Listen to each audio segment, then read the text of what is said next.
Já, þessi mynd kallaði strax á mig vegna þess að ég náttúrulega hef alltaf verið mjög hrifinn af þessari mynd. Þetta er einn af gömlu meistarunum náttúrulega og eitt af svona höfuðgersum okkar. En svo kallaði svo skemmtilega á við verki hans Jóhanns Ludvigs Torfasonar sem bjó til mynd af meistarunum okkar, ofurhetjunum í íslenskri myndlist. En síðan blandast þetta líka inn í umræðu síðustu daga vegna þess að Bjarni Helgason listamaður bjó til vídeóverk þar sem að þessari mynd sökkt.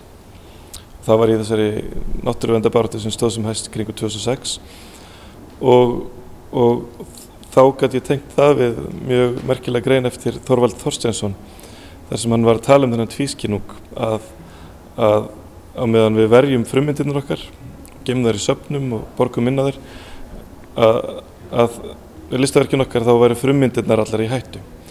Og menn væri álitnir brjálaðir eða myndi eyðileggja eftirmyndirnar en frummyndin væri alltaf þarna, já, menn væri hreinlega borgað fyrir að eyðileggja frummyndina.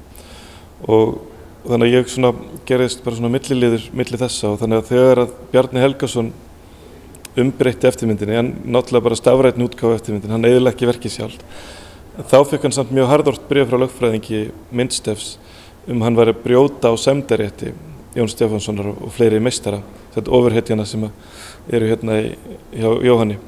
Og þetta, en ég held að Myndstef hafi aldrei sendt í rauninni negin skilaboð varðandi frummyndirnar, til dæmis Skálgarhraunið eða þau svæði sem þær frummyndir sem hafa verið í hættu á síðustu árum.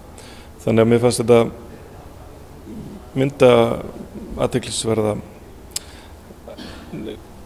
þættir sem ég gat tengt skemmtilega saman, held ég, vona ég.